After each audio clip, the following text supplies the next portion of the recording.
दोस्तों, अगर गुलाब के पौधे की ग्रोथ बिल्कुल रुक गई है, नए शूट्स नहीं आ रहे हैं, कलियां नहीं बन रही हैं, इसमें फूल नहीं खिल रहे हैं, तो निश्चित रूप से है मिट्टी में पोषक तत्वों की कमी। आज मैं ऐसे कुछ फर्टिलाइजर शेयर करने वाली हूँ जो कि इन सभी पोषक तत्वों की कमी को दूर करेंगे और आपका गुलाब का पौधा फिर से ग्रोथ करने लगेगा। इसमें नए शूट्स आएंगे और ढेर सारी फ्लावरिंग देगा। तो दोस्तों, वीडियो पर अंत तक बने रहें, बिना स्किप किए पूरा देखें और जानकारी अगर पसंद आए तो लाइक करें, शेयर करें। चैनल को अभी तक सब्सक्राइब नहीं किया है तो प्लीज चैनल को भी सब्सक्राइब करके बेल आइकन को प्रेस कर दें ताकि सारे अपडेट्स आपको मिलते रहें।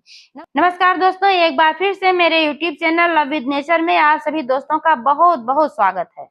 दोस्तों, गुलाब के पौधे की अच्छी ग्रोथ और फ्लावरिंग के लिए nitrogen, magnesium, phosphorus, sulphur, calcium, potassium इन सभी पोषक तत्वों की आवश्यकता होती है। अगर आपके पौधे में नाइट्रोजन और मैग्नीशियम की कमी है तो निश्चित रूप से आपके पौधे की ग्रोथ नहीं होगी, इसमें नई ब्रांचेज नहीं आएंगी, ना ही इसमें नई पत्तियां आएंगी, क्योंकि नाइट्रोजन और मैग्नीशियम ही ऐसे पोषक तत्व होते हैं जो नई शाखाओं के विकास के लिए और ढेर सारी पत्तियों के विकास के लिए जिम्मेदार होते हैं। पोटेशियम अगर नहीं होता है तो पौधे के सभी भागों तक कोई भी पोषक तत्व पहुंच ही नहीं पाता है।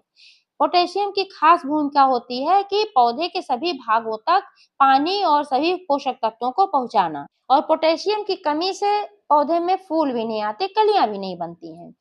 फास्फोरस जो होता है, अगर इसकी कमी होती है तो आपके पौधे में सभी पोषक तत्व होने के बावजूद कलियां नहीं बनेंगी और ना ही इसमें फ्लावरिंग होगी। फ्लावरिंग के लिए बहुत ही जिम्मेदार पोषक तत्व होता है फास्फोरस। तो दोस्तों, कुछ ऐसी घरेलू चीजें हैं, कुछ फ्री की भी चीजें हैं जिनका इस्तेमाल करके आप इन सभी कमियों को दूर कर सकते हैं, अपने पौधे को ये सारे पोषक तत्व दे सकते हैं। क्या होता है कि जब पौधा विकास करता रहता है, फ्लावरिंग करता रहता है, तो जो मिट्टी में पोषक तत्व होते हैं वो धीरे धीरे अब्जॉर्ब हो जाता है पौधे में, और फिर वो मिट्टी जो होती है बेजान हो जाती है। तो इसको फिर से उपजाऊ बनाने के लिए समय समय पर इसमें फर्टिलाइजर देना होता है, लेकिन ये भी जानना जरूरी होता है कि कौन सा फर्टिलाइजर कब देना है।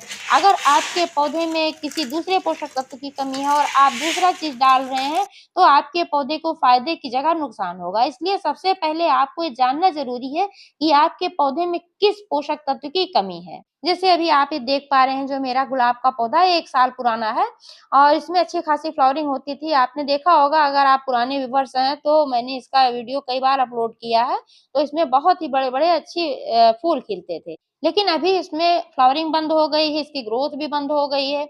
इसका कारण ये है कि मैंने इसकी रिपोर्ट भी नहीं किया है, मिट्टी भी मैंने इसकी चेंज नहीं की है, इसलिए इसकी मिट्टी जो है इसमें पोषक तत्वों की विशेष कमी हो गई है और इसका जो विकास है ये रुक गया है। पोषक तत्वों के अलावा दोस्तों, गुलाब की अच्छी ग्रोथ के लिए इसको कम से कम 5 से 6 घंटे की धूप वाली जगह पर रखना चाहिए, तभी इसका विकास ठीक तरीके से हो पाता है। यहाँ मैंने इसको अपने लॉन में रखा हुआ है, यहाँ बहुत बड़े बड़े पौधे लगे हुए हैं हरसिंगार वगैरह के, गुड़ैल के, तो इस वजह से छाया आ जाती है तो धूप भी कम पा रहा है, इस वजह से भी इसका जो विकास है रुका हुआ है और उसमें पोषक तत्वों की भी कमी है। तो दोस्तों, इसको मैंने रिपोर्ट नहीं किया है, ना ही रिपोर्ट करूंगी अभी।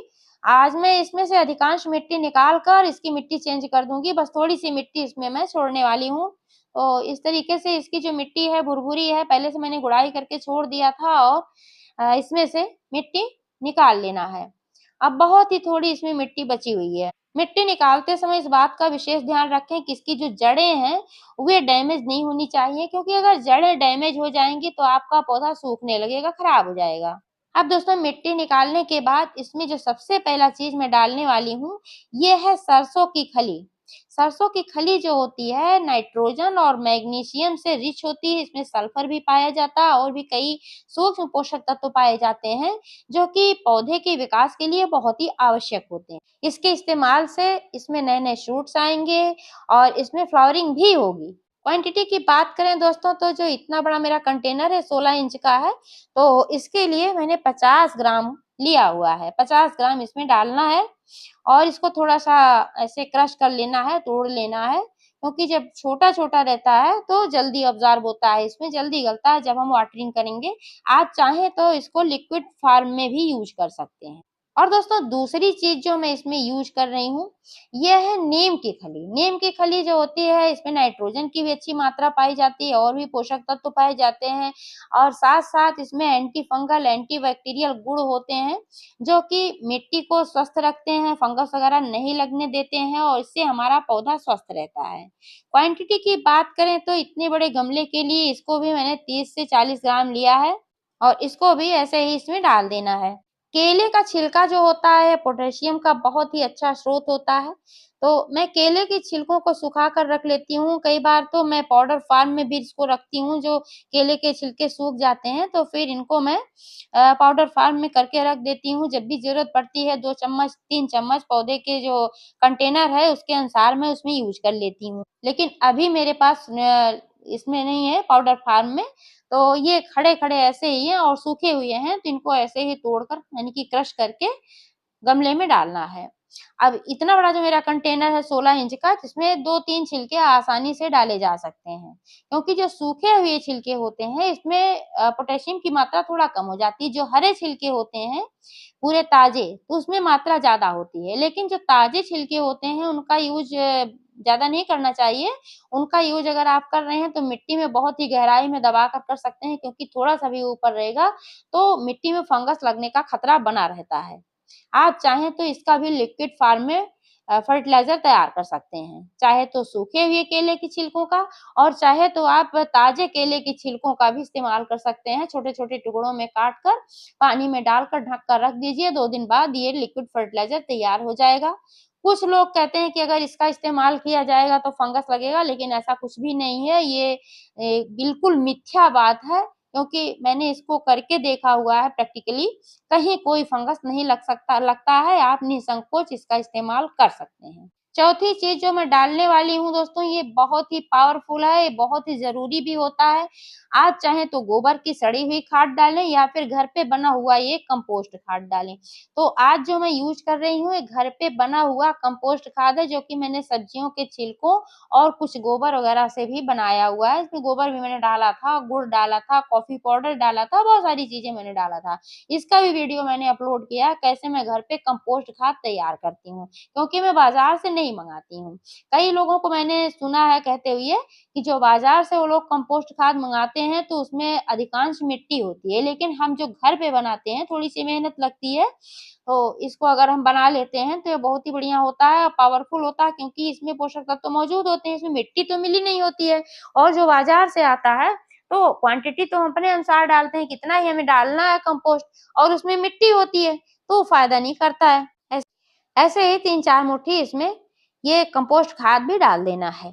अब दोस्तों इसमें ऊपर से डालनी है मिट्टी, तो जो मिट्टी मैंने इसमें से निकाला था उस मिट्टी को मैं नहीं डालने वाली हूँ, मैंने यहाँ पर सुखाकर बढ़िया मिट्टी रेडी करके रखा हुआ है, यही मिट्टी ऊपर से ऐसे ही डाल देना है। जब भी आप कोई फर्टिलाइज़र दें तो पानी अवश्य डालें। कीटों से बचाव के लिए आप नीम ऑयल का इस्तेमाल कर सकते हैं।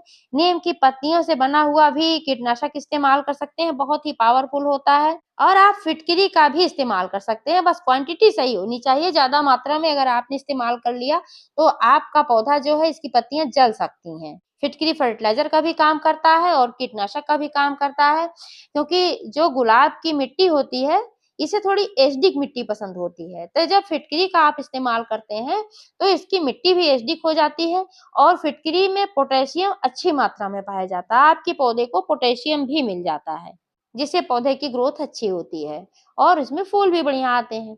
तो दोस्तों जानकारी कैसी लगी कमेंट करके अवश्य बताइएगा। पूरा वीडियो देखने के लिए बहुत-बहुत धन्यवाद।